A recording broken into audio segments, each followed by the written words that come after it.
Hey everyone, this is Byron. I'm here to testify for Jesus Christ. I'm covering some information on the Steve Perkins case that began September 29, 2023.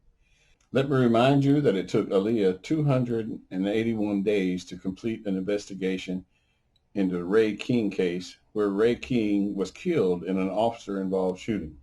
Tonight, a family is stunned over the loss of a beloved father and now questioning why it had to happen.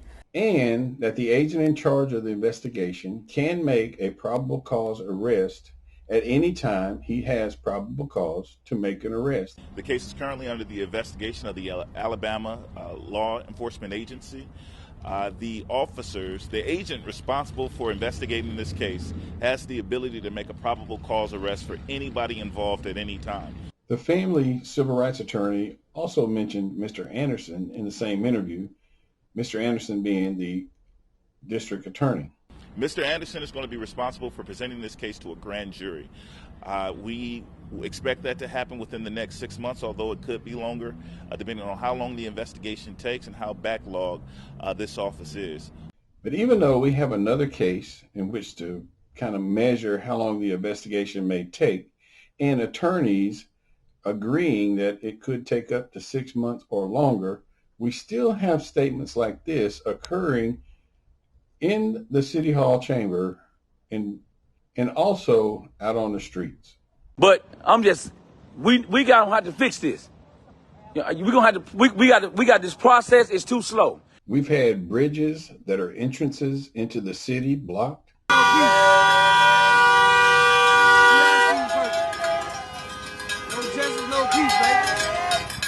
Festive events canceled. Tonight's third Friday event that was supposed to happen in Decatur was canceled. They say it's because of apparent threats made towards protesters, according to the organizers. And many other things I've mentioned in my previous videos, all for what is called justice for Steve Perkins. But let's examine, what does justice for someone actually mean? A definition of justice is the ethical, philosophical idea that people are to be treated impartially, fairly, properly, and reasonably by the law and by arbiters of the law. That laws are to ensure that no harm befalls another, and that where harm is alleged, a remedial action is taken. Both the accuser and the accused receive a morally right consequence merited by their actions. So the question will become, if we're seeking justice, why would there be a rush to justice? Why would we not allow a process, a due process, to occur to make sure that a fair and impartial justice is achieved? Unless our word for justice really means vengeance. And we could say this phrase, vengeance for Steve Perkins. Because if you're not allowing time for justice, it may very well be vengeance. One thing that impedes justice or causes justice to have difficulty is a word called conjecture. And it's used both as a noun and a verb, but I'm going to read the definitions of them. Then I'm going to give an example of conjecture so that it's easy to understand what is meant by conjecture. Used as a noun, it's an opinion or conclusion formed on the basis of incomplete information. As a verb, it would be form an opinion, or to form an opinion of supposition about something on the basis of incomplete information. In essence, it is making a decision early before all the facts have been gathered. And then even after they've been gathered, there needs to be a time to consider the facts. Here is a good example of conjecture. This is a picture of Rodney Gordon. The picture is taken at a place called Ingalls Harbor in Decatur, Alabama, and posted on November the 11th, 2023. I believe the picture also was taken on that day. It includes maybe some granddaughters or some young ladies there, but that's not what's important. What's important is the date and time and the location. The reason the date, time, and location is important is because Rodney posted an article 2 days later, and the article is about a nearby city, Huntsville, Alabama, having a place where there's many resources as far as places to go, and that someone was investing $5 million into it. And Riley's statement states on this post, it says, "This is the progress that we should be making in our city. Instead, you're protesting because of the nonsense killing, ambush, and murder of Steve Perkins." So 2 days after being on the soil of English Harbor, Rodney is saying Decatur should have a place like Huntsville has, but Decatur doesn't because we're protesting. Now here's an article from 7 months earlier, April 17, 2023. This particular article came from the Decatur Morgan County Chamber of Commerce, and it lists that there is a $30 million investor or a company that's going to build a $30 million riverfront property at Ingalls Harbor, which is the very ground Rodney was standing on when he took the picture 2 days ago. First at 4 this afternoon, a riverfront development is on the way now in Decatur. Yeah, this morning the Decatur City Council giving the green light to move forward with plans to transform Ingalls Harbor. I've put the red arrow there so you can see the location Rodney was standing when he took the picture at Ingalls Harbor, and 2 days later claimed Decatur didn't have anything going on like Huntsville because Decatur was protesting. News 19's Emily Mosner first told us about this project weeks ago when plans were still being discussed. She joins us now live from the harbor with the latest. Emily? Good evening. Well, there are still a few approvals that need to be made. Pretty soon, Ingalls Harbor will be transformed from just being a boat ramp to being a shopping and entertainment district. So Rodney had conjecture. Rodney didn't have all the information, complained about Decatur having to protest instead of having a place. And the very ground he was standing on the ground he lives by, is already having 6 times more pumped into it as far as money goes than what his article was used. So in that case, Rodney used conjecture, or conjecture was evident. Rodney didn't have all the facts when he made this post. So just using that one example where conjecture was evident, Rodney making a claim that nothing was happening in Decatur as far as business-wise goes because of protesting when we could have been making business decisions, and the business decision has been made 7 months ago and things are rolling. That being conjecture, I want to go through some of the things in the case, and I say some because this is not an exhaustive list, that are conjecture at this point. First of all, video shows the police standing by as a repossession man does a repossession or initiates a repossession. At no time did the police do anything in that scene to be assisting the repo man, either physically or verbally at all. What is shown is the police, when Steve Perkins came out, the police yelled, "Hey, hey, police, get on the ground." But by the time get on the ground, in my video, by the time get on the ground was not even finished, shots were being rang out. The second point of conjecture would be it was a police ambush. It has been stated that it was an ambush. But an ambush, I'm an expert on ambushes. I did them for many years myself. You never notify someone of your being there in an ambush so that you can then begin to start shooting. You never do that. In an ambush, you start shooting, period. The first thing that should have made a sound was a gun going off. That would have been an ambush. But when you say, "Hey, hey, police, get on the ground," that's not an ambush. That is diverting a person's attention from whatever he's doing to the police officer, notifying the person, "I am a police officer and I want you to get on the ground."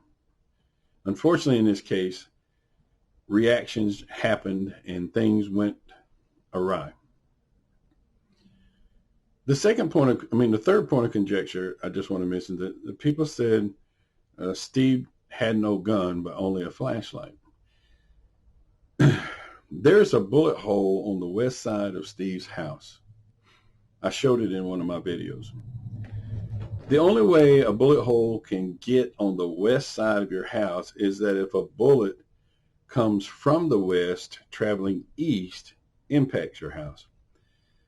In this particular case, the police officer was firing from the east to the west with his back to the house.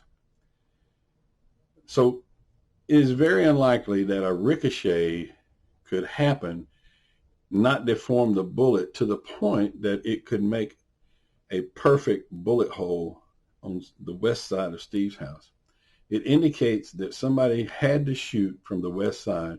And we know the police officer on video, we know the police officer that was on the west side of the house never drew his gun.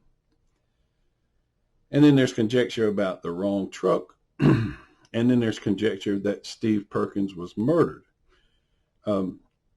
If Steve Perkins did fire a round, or more than one round, which I explained in my video could have been possible, then Steve Perkins was not murdered.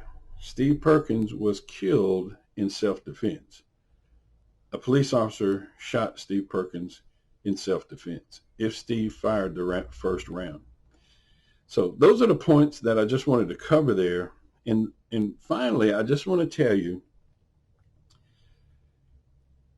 when there's this amount of conjecture, meaning people have formed their opinion without all the information, by the time all the information comes out or a decision is made based on all the information, and it's not in alignment with the people who have used conjecture to form their opinion, they will immediately believe, well, they did us wrong.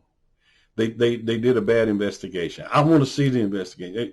Anytime a person's conjecture is countered by the truth, the person that was deep into conjecture feels like somebody didn't do the investigation correctly. And that is where violence can begin.